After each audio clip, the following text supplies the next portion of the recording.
시작하도록 하겠습니다. 오늘은 그 5계명에 대해서 우리가 살펴볼 텐데요.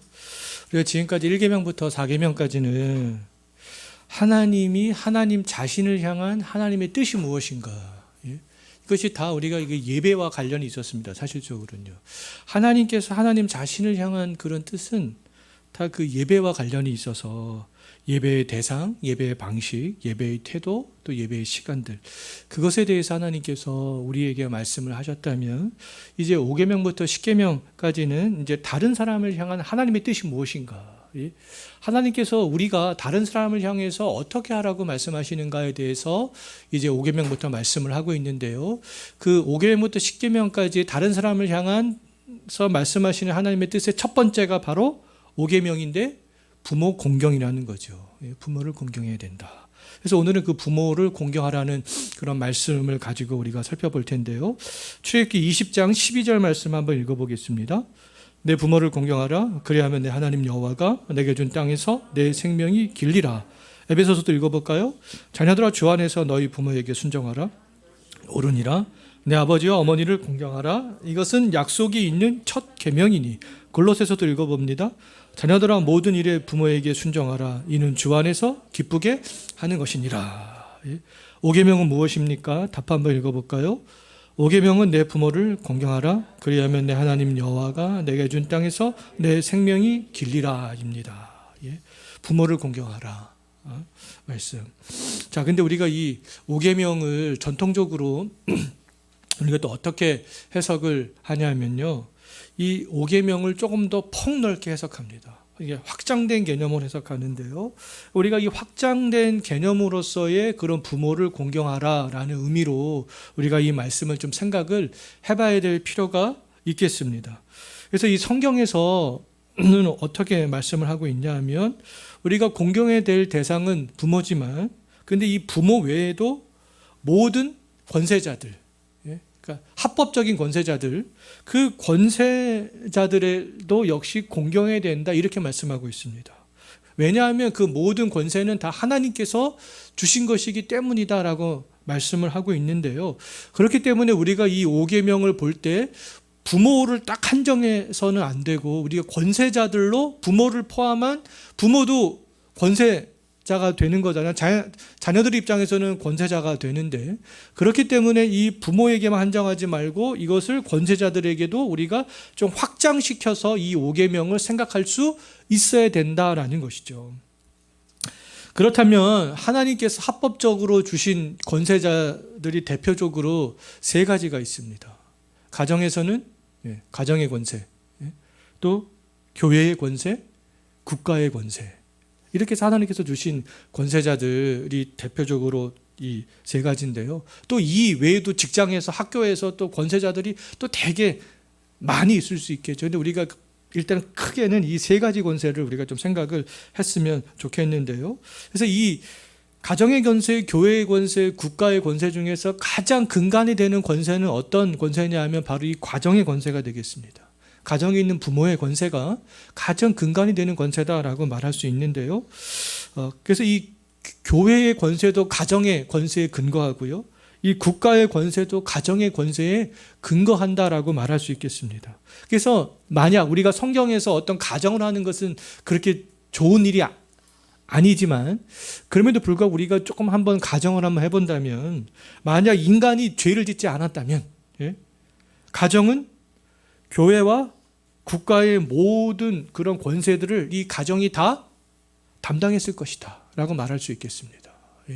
가정에서 그 모든 역할들을 다 감당해 나가는 거죠. 그런데 이제 인간이 죄를 범하면서 이 권세의 영역들이 생기게 되었다라는 겁니다. 가정의 권세가 이제 생기고, 교회의 권세가 생기고, 이제 이 국가의 권세들이 점점 생기게 되었다라는 것이죠.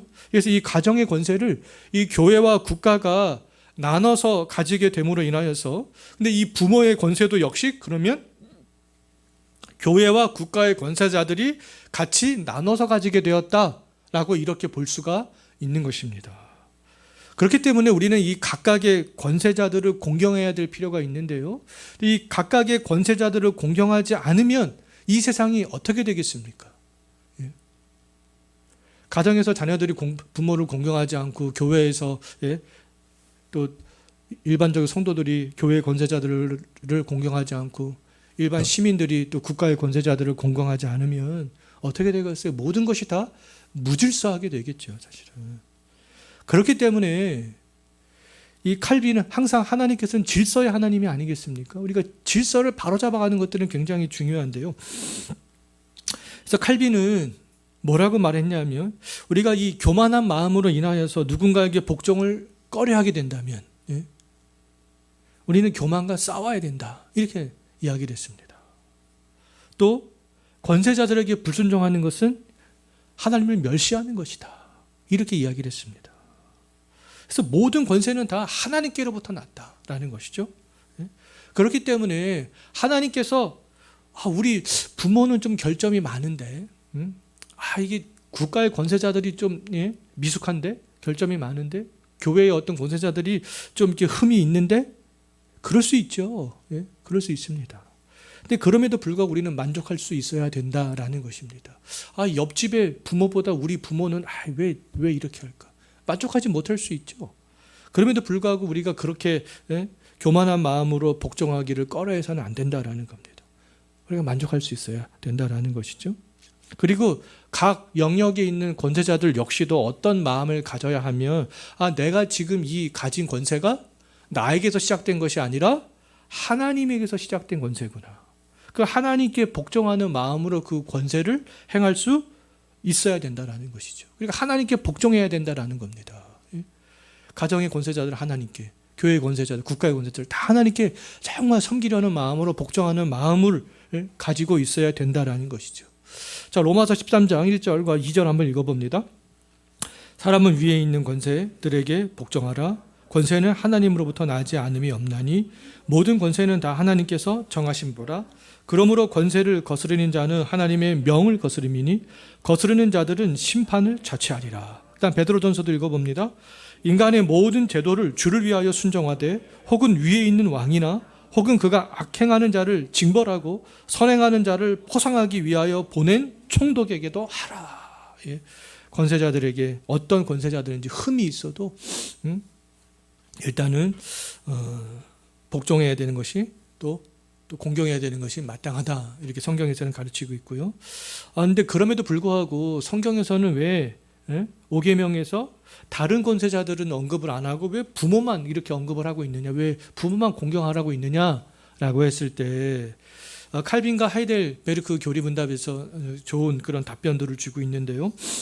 칼빈이 뭐라고 그렇게 얘기했냐면 타락한 인간은 본성상 권세를 가지고 있는 그런 권세자들에게 순종하기 위해서 자신을 낮추고 자기를 포기하고 이런 것들을 꺼려한다라는 것이죠. 그래서 바벨을 높이 쌓은 것도 뭐겠습니까? 하나님과 동등한 그런 입장이 되고자 사람들이 창세기에서 그런 범죄를 저지른 거 아니겠어요? 자, 그래서 하나님은 복종하기 싫어하는 그런 인간의 본성을 다 아신다는 거예요. 인간의 본성은 복종하기를 싫어한다라는 것이죠.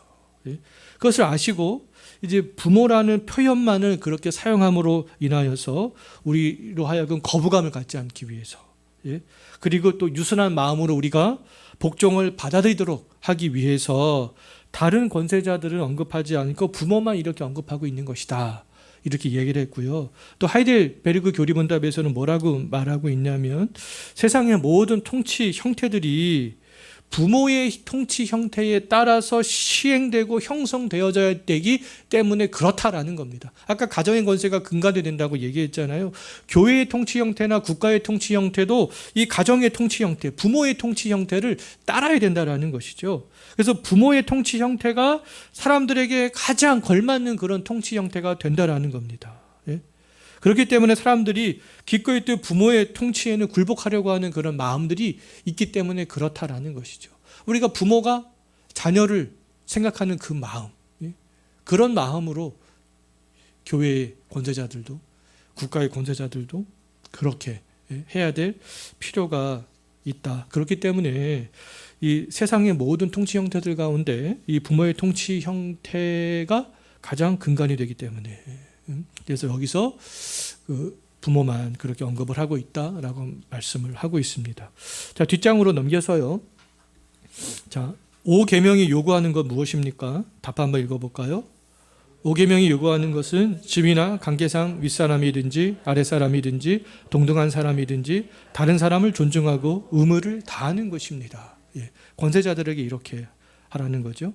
근데 또 우리가 이 공경하지 말아야 될 권세자들이 있잖아요. 예? 분명히 있습니다. 그래서 우리가 모든 그런 권세자들을 무조건적으로 공경하라라고 성경에서는 말씀하고 있지는 않다라는 거죠. 그래서 권세자들이 하나님이 정해놓은 그런 권세의 범위 안에 있을 때 공경할 수 있다라는 겁니다. 근데 권세자들이 그 권세를 남용할 때는 그 합당한 방법으로 저항할 수 있는 것이죠. 저항할 수 있습니다. 합당한 방법으로. 권력이 불법적인 방식을 강요할 때, 또 부모가 자녀에게 부당한 지시를 할 때, 교회가 또 불법적인 일들을 할 때 어떻게 할 수 있어요? 불복종할 수 있다라는 겁니다. 더 나아가 하나님께서 합당한 것을 하라고 말씀하신 것들이 있잖아요. 그것들을 지키고 유지하기 위해서 저항할 수 있다라는 거죠. 자, 말씀 한번 읽어봅니다. 5장 29절 베드로와 사도들이 대답하여 이르되 사람보다 하나님께 순종하는 것이 마땅하니라. 불법적인 것들을 사람들이 강요할 때 하나님의 뜻을 생각하는 것이 먼저 마땅하다라는 것이죠. 그리고 권세자들 역시 본이 되는 그런 권세자들이 되어져야 된다라는 겁니다. 공경받는 위치에 있는 모든 권세자들은 공경과 존경을 받기에 합당한 그런 일들을 해야 된다라는 것이죠. 권세자들이 하나님의 정말 다스림을 받지 않으면 자신들이 받을 공경, 존경 이것도 없다라는 것들을 알아야 된다라는 겁니다. 권세자들은 정말 하나님의 말씀에 충실하여서 하나님의 먼저 다스림을 받고 본이 되는 그런 권세자들이 되어져려고 할 때 그 권세를 받는 사람들에 의해서 자동적으로 공경을 받을 수 있게 된다라는 것이죠. 그래서 권세자들은 하나님을 경외하는 마음이 있어야 되고요. 권세자의 자리에 앉아 있을수록 나보다 높은 권세자 하나님이 계시구나. 그런 것들을 언제나 기억을 해야 된다라는 겁니다. 하나님께서 이 자격 없는 나에게 이런 권세자의 위치에 올려놓으셨구나. 하나님께서 하셨구나. 하나님이 계시구나. 그것들을 기억해야 된다라는 것이죠. 그리고 또 권세자의 자리에 있는 사람들은 정말 진실로 나는 하나님께 위임을 받은 그런 권세자구나. 그 마음으로 우리가 그 권세를 부릴 수가, 권세를 행할 수가 있어야 된다라고 말할 수 있겠습니다. 에베소서 6장 4절 한번 읽어볼까요? 아비들아 너희 자녀를 노엽게 하지 말고 오직 주의 교훈과 훈계로 양육하라. 부모님들도 존경받기에 합당한 그런 모범이 되어져야 될 권세자가 되어야 된다 말씀을 하고 있잖아요. 에베소서 6장 9절도 읽어봅니다. 상전들아 너희도 그들에게 이와 같이 하고 위협을 그치라. 이는 그들과 너희의 상전이 하늘에 계시고 그에게는 사람을 외모로 취하는 일이 없는 줄 너희가 알미라. 5계명이 금지하는 것은 무엇입니까? 답 한번 읽어볼까요? 5계명이 금지하는 것은 다른 사람의 지위와 관계에 합당하게 존중하고 의무를 다하는 데 소홀하거나 거스르는 것입니다. 자, 마지막으로 살펴볼 내용은 하나님의 약속인데요.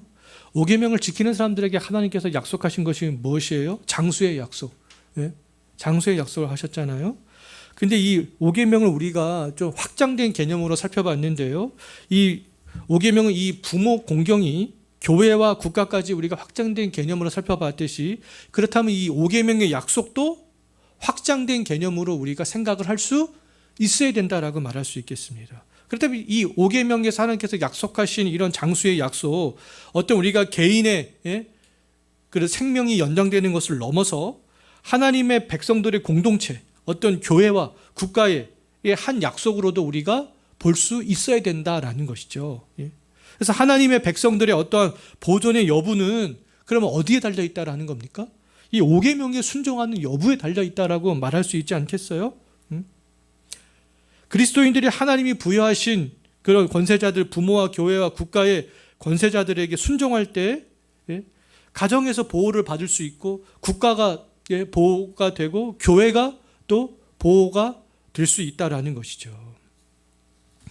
그러한 공동체들이 지속될 수 있다라고 말할 수 있겠습니다. 그런데 반대로 그리스도인들이 하나님이 부여하신 그런 권세 원리에 생각하지 않을 때, 무관심할 때, 지키지 않을 때 하나님께서 약속하신 이런 장수의 복 상실하게 된다라는 겁니다. 상실하게 된다.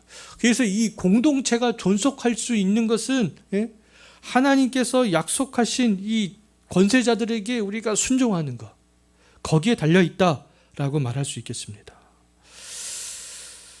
자, 뭐 예를 들어 하나 적어놨는데요. 부모가 더 이상 자녀들에게 이 5계명, 권세자들에게 복종해야 된다라는 것들을 우리가 제대로 보여주지 않고 가르쳐주지 않으면 그들이 성인이 되었을 때 어떻게 되겠습니까?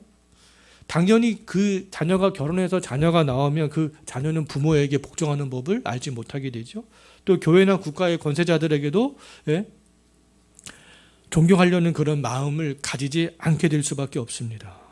그래서 우리가 이러한 것들을 좀 잘 기억하면서 이게 하나님께서 5계명에서 약속하신 복은 어떤 우리 개인에게만 달린 것이 아니라 이게 교회의 공동체와 이 국가의 공동체까지라도 확장된 개념으로 생각을 해야 되는구나라고 생각을 할 수 있어야 되겠습니다.